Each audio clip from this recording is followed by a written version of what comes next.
Hi, this is Sherry from the blog OurLifeHomeschooling.com, where I share homeschooling encouragement for everyday moms. If you're new to my blog or YouTube channel, my name is Sherry, and I am married to my high school sweetheart, Nelson. We have 9 incredible kids, and I love talking about homeschooling and encouraging other homeschooling parents. One of the things that I love about homeschooling is how it's so much a part of our life. It's not just academic work, although it is, we spend a lot of time focusing on that, but our whole lifestyle is just a lifestyle of learning. So a lot of life meshes in with our schoolwork.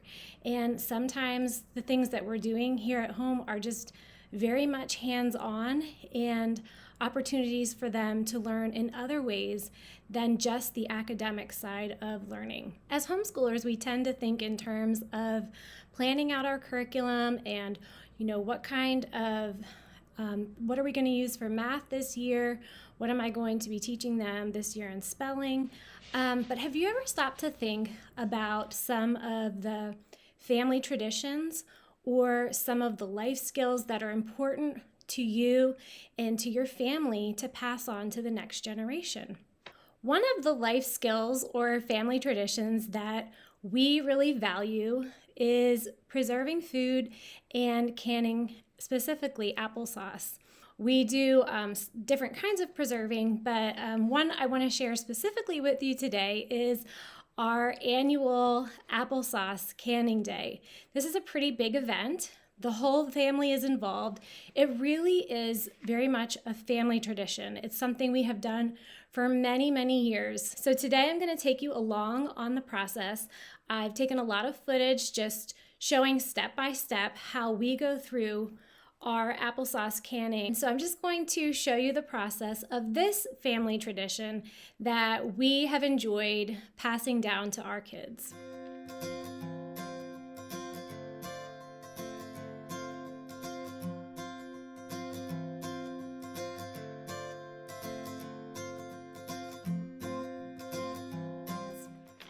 When we can applesauce, everyone is involved. I count this as a day of school. We're all working together, and in that way, it's been just really great family memories. It's a day where the whole family is involved. There are parts that some kids cannot do, but there are really always jobs that need to be done and, someone that is able to fill in for those spots. On the blog, I give a little bit more specific instructions about the step-by-step process of our applesauce canning family tradition.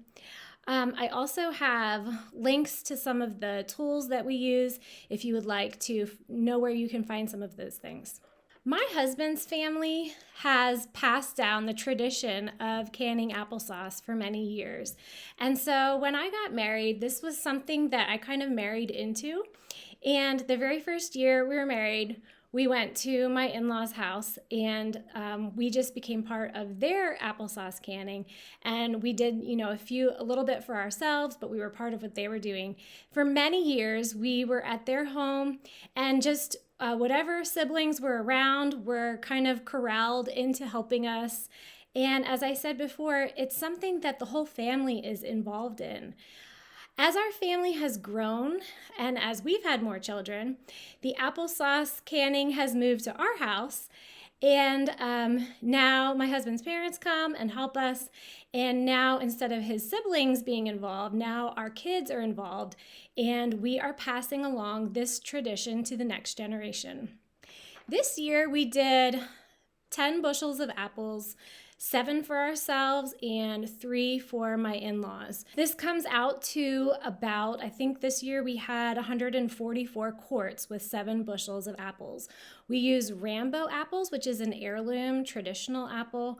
They're pretty tart, so if you want to use something that's sweeter, we don't add sugar to our Rambo apples.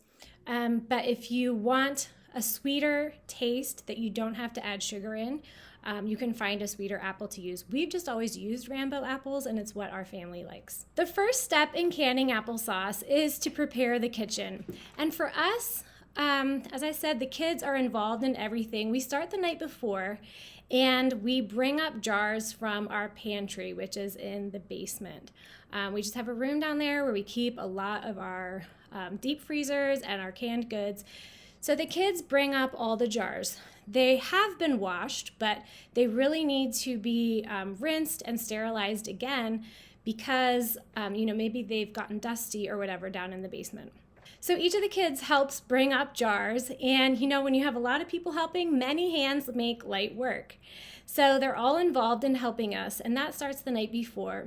The morning of, we have to get the kitchen clean. So after breakfast, everybody is involved in helping us clean the kitchen, and specifically, it's important to clear the counters because you need a lot of space when you are making applesauce.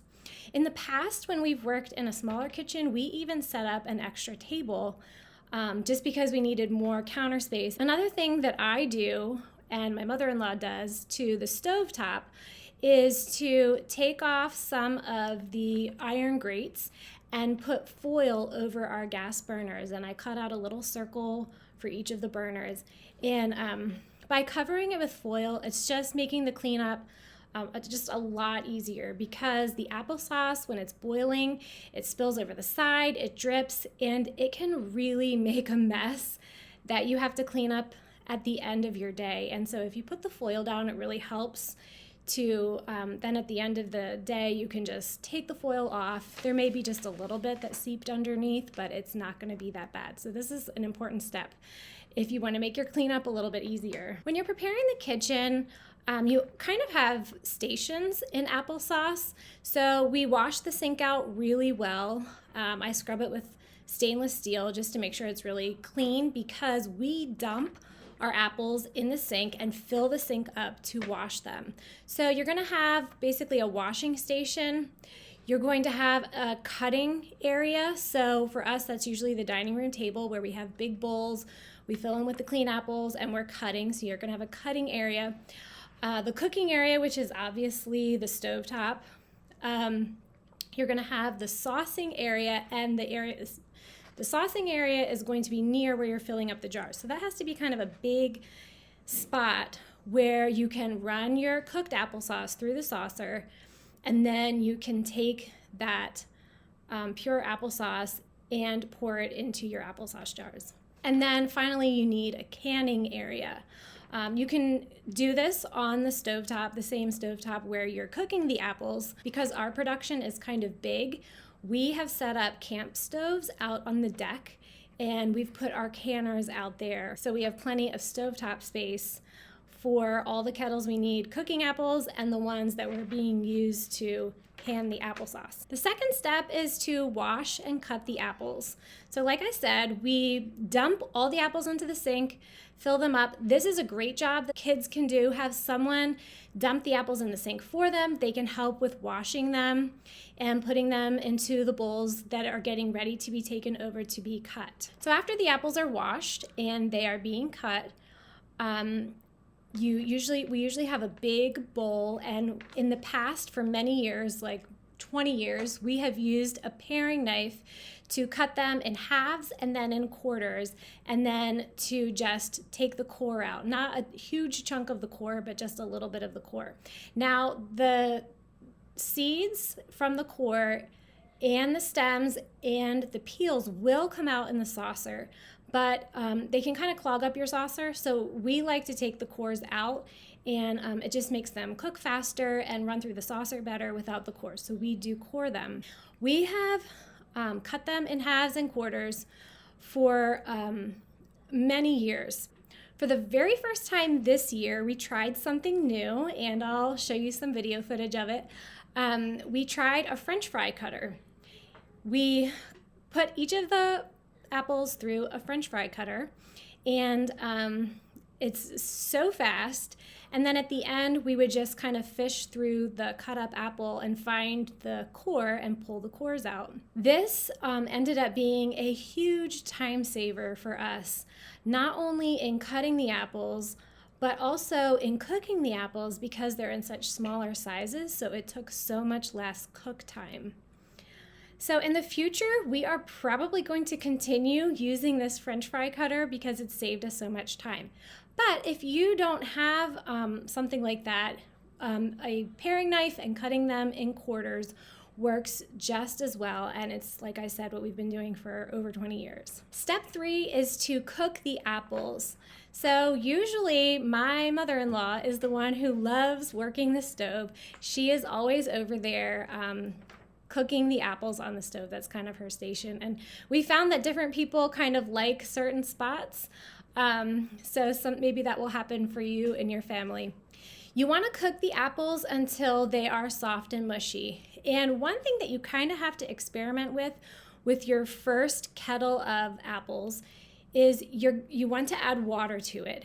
And we add typically between 4 and 6 cups of water, but you're going to need to experiment with this because it depends, first of all, on how big the size of your kettle is. And secondly, it depends how ripe your apples are. You really just have to experiment. And if your sauce, when you put it through the saucer, is too runny, you don't want to add as much water to your next kettle. And if it's too thick, then obviously you need a little bit more water. You want to cook the apples until they are just soft and mushy and really kind of soupy. We put lids on our kettles, and then you want to stir them every few minutes because they will stick to the bottom, and if they stick to the bottom, it really is a mess and it can get a burnt taste in your applesauce. So make sure you are regularly stirring that applesauce, and it can kind of pop. The applesauce can pop as it's boiling. So we have a real long metal spoon, and my mother-in-law uses oven mitts that she'll put on because it'll pop and it can, burn your arms just from that boiling applesauce. So just a tip to help save in that way. The fourth part, and another part that the kids can help with, is running through the saucer. And this is the part that all of my kids love, and believe it or not, they fight over who gets to do the saucer. Oh, can I do it? Can I do it? Can I do it? Can I do it? It needs to go right. Until they're old enough that they get tired of it. But usually everyone wants a turn to run the applesauce through the saucer. So after your apples are done on the stovetop, you carry them over to the area where you are going to be running them through the saucer. For many, many years, we used a KitchenAid with a saucer attachment on the top. And this worked great. We used it for many years. One year we had a KitchenAid that was just worked too hard and kind of gave out on us in the middle of our applesauce day. And I hardly even remember how we saved the day, but we figured something out and we were able to finish our day. After that, we decided to invest in a commercial saucer, and this is great for us because we always can a large amount of applesauce, and this commercial saucer has been great for us. But if you don't have something like that, a KitchenAid with a saucer attachment will work just fine. When you pour your apples through the saucer, there's a small round little chute that is going to shoot out your seeds, any part that's left of your core, or the skin. And so that comes down as your waste. So you're going to need a bowl to catch that. And then down the front, the chute, your applesauce is going to come out. And you'll need a shallow bowl to catch that. The fifth step is to fill your jars with applesauce. Once you have that big bowl of applesauce that's gone through your saucer and it's nice and clear, you are going to want to fill your jars with that. If you like adding sugar to your applesauce, this would be the step where you would add sugar.